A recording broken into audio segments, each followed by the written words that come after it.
We're on the Isle of Skye after a long day of travelling yesterday. I think we left our house about 8 AM to get up to Gatwick, and Gatwick was the quietest I've ever seen it. Well, we've ever seen it. Some of the shops and restaurants are actually closed, so not everything was open, and we had to wear our masks. Cheeky. Anyway, we picked up our hire car in Inverness Airport, which is the airport we flew into, and it took about a 3-hour drive into Skye yesterday, and the closer and closer we got to Skye, the more and more it rained. So yeah, we got welcomed by typical Scottish weather, but what we could see beyond the mist looked amazing, and it actually looks like quite a clear day today. So yeah, we're actually on our way to the old Man of Storr walk now.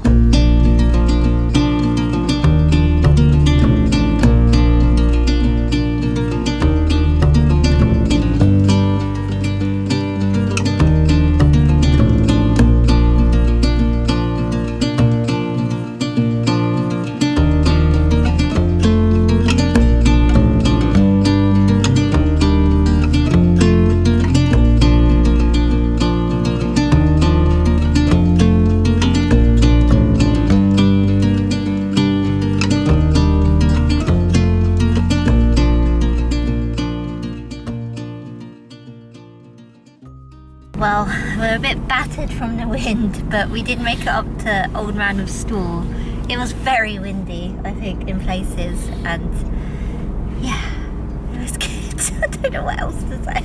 We're actually going to go onwards now to go find the Lealt Falls, and there's more waterfalls after that.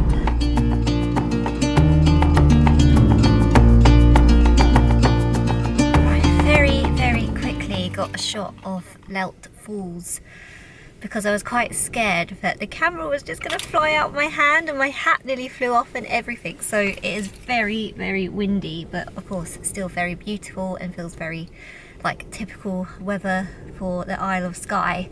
I just really don't want to lose my camera, so sorry, I'm not going to get any more shots. I think it is actually quite busy on the Isle of Skye because we did struggle getting accommodation. There wasn't a lot of choice left. Oh, David's about to get in the car. And when we went out for restaurants last night, we struggled to find somewhere which actually had a place. I don't need my permission to be filmed. I feel like we're sponsored by North Face as well, because we've both got North Face jackets on. I actually didn't come to Scotland with a coat because I ever wanted to buy one here or get one at the airport, but there was a lot of shops, as I said, closed at Gatwick. But luckily there was a JD Sports opened, and they did have this sort of gear. So I spent a lot of money on it, but I'm so happy I did now, because if I came up here without this sort of jacket, then oh my Jesus Christ, I don't know what I would have done. Right, okay, so onwards to Kilt Falls. I think there's Kilt and something else Falls. I can't remember what the name was. Kilt Falls. Kilt and Rock. Further up. Falls. Yeah. Not too far.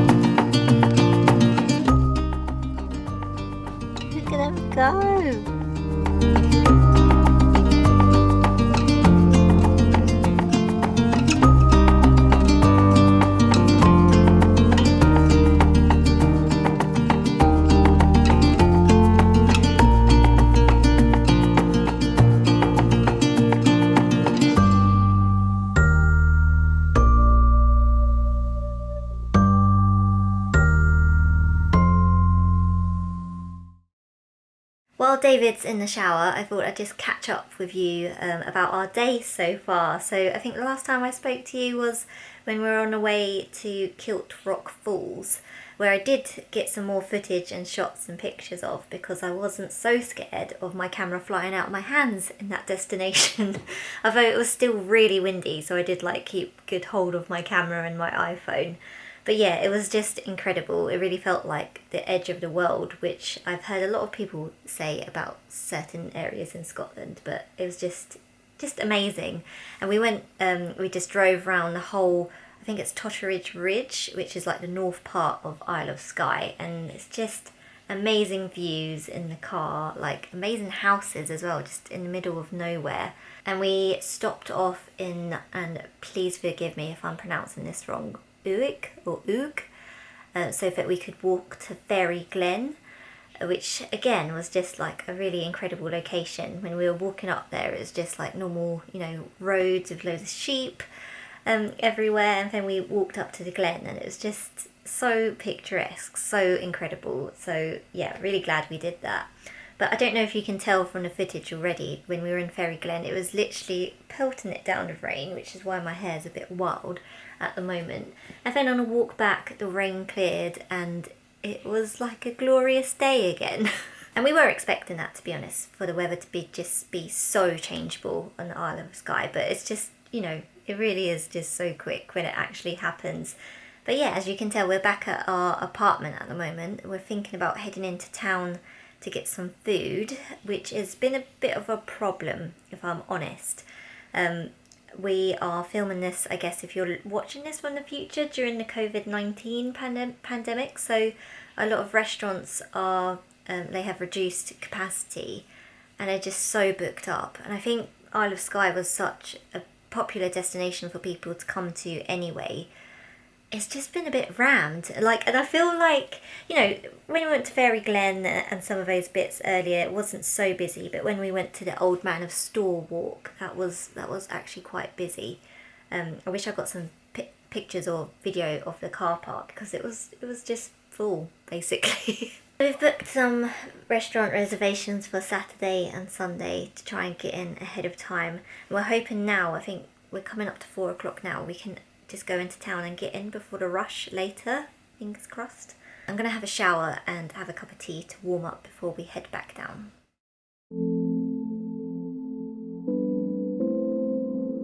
Morning! I thought I'd speak to you before we headed off today. We did manage to find somewhere to eat last night, thank God. There was just a pub a few minutes walk away who don't book tables, so it's just like a walk-in service, and luckily we arrived just on time, I think. We were one of the first few customers in there to sit down for a meal. So we might head back there again today, because it was really nice in there around a similar time. But yeah, then we just relaxed in the evening, and today we're going to head towards the westerly point of the island, or Isle of Skye, and go to Dunvegan Castle. Hopefully it's not all booked up, and I'll explain in a minute what I mean by that. And then finally there's like another walk towards a lighthouse right on like the westerly tip of the island. So yeah, quite looking forward to that. The weather forecast did say it was going to be raining a lot today with some strong winds, but the weather is so changeable here and the forecast can be wrong. I think, at the moment I can see some clouds rolling over, but it looks kind of clear. So going back to my point about things being booked up, we just tried to book a visit to Talisker Whiskey Distillery, and it's been booked up. It's going to be booked up for the next couple of weeks, so we won't be able to fit that into our trip, unfortunately, which is a bit of a bummer. So yeah, just another thing we've realised about how busy it is up here.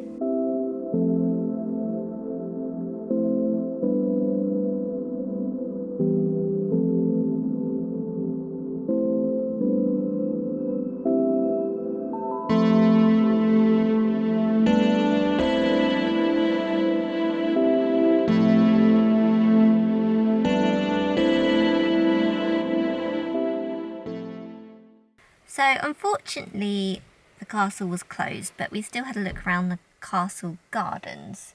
We're just driven to Neist Point so we can walk to the Lighthouse, although we're just waiting in the car at the moment because it's raining, and as we've experienced with sky weather, it might soon pass. So hopefully, fingers crossed.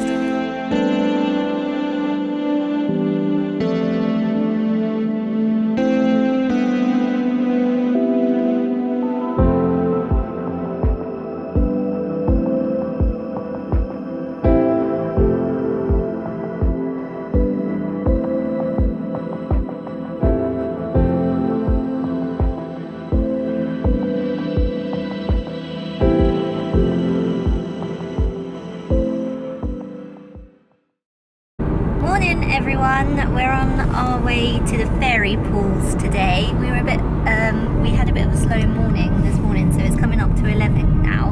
You might notice that there's a towel. 3 miles. Turn right onto There's a the towel A6 behind my seat because you can swim in the fairy pools, and we're both wearing our like bikini and swimming trunks underneath our clothes. But I don't know if we're going to be brave enough to actually swim in the pools. We'll see.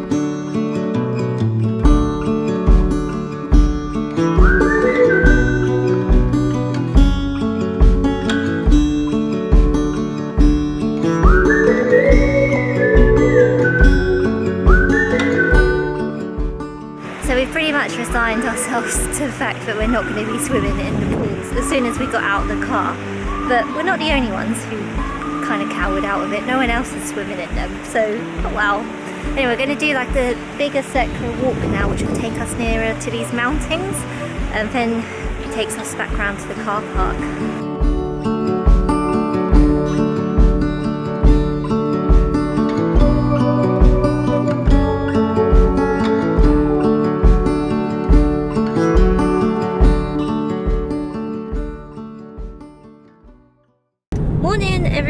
We're on the move today, a little later than usual because we had a bit of a slow morning. It is our last day on the Isle of Skye and it looks glorious weather out there. I think probably the best clear day we've had so far, but I don't want to speak too soon because, as I've said before, the weather changes very quickly. We're on our way to Quiraing, and I hope I've pronounced that right, which is a bit of a hike and a walk around I think mountain landscapes. I think it's the most difficult walk we've been on, or we're about to go on, compared to the other walks we've done, so not sure why we've left this to the last day, but we have. My hiking boots are still a bit wet from yesterday. I'm not sure if you saw in the video clips, but some of the paths were quite boggy, so we got our shoes quite wet and they're still wet today, but it's alright. Yeah, we'll deal with it. Oh, this bumpy road. And yeah, I feel like I haven't really spoken to you much in the evenings because we usually get back from whatever excursion we're doing during the day, and then we're just knackered really, and then we rest up for a bit and go out for dinner and have to like absolutely stuff our faces and then we come home and crash out. So yeah, there's not really much to report on that. Although saying that, Portree has loads of nice restaurants, like really nice. We've had some really nice food here. As I've said before, that we've had to book it a couple of days in advance to be able to get some tables because they've all been massively booked up. We've got one booked today as well at 5:30, which I think is like number 3 or something on TripAdvisor. It looks really good. Last night we ate at the Rosedale, which was really, really nice, and I think quite reasonably priced as well, so yeah, worth checking out if you're coming to Portree. Convenient car park next to where we need to start walking. Luckily we didn't have to hike it all the way up here too.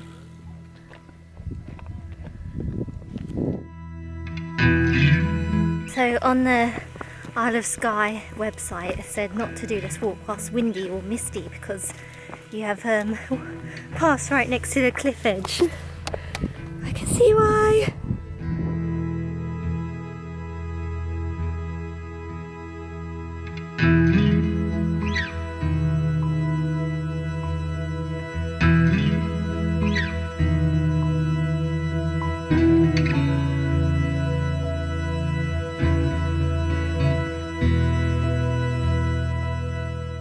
Right, we've reached halfway, I think now, so we're just having a sandwich, sitting down.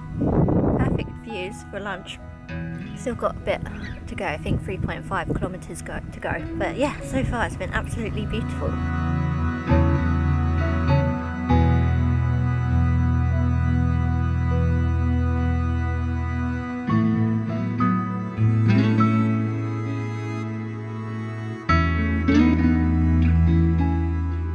I'm not sure if I said before, but we thought the old Man of Storr walk was pretty hard because it was pretty stiff. And when I first started walking this, I was like, oh, this isn't that hard, because the Isle of Skye tourism site said that this was a harder walk. No, but we've just gone up the cliff edge, and yeah, now I can see why it's the hardest walk. So hopefully the camera can pick it up, but this land over here, David said is like the tip of mainland Scotland. And way over here, if you can see in the distance, this is the Outer Hebrides. There's the car park.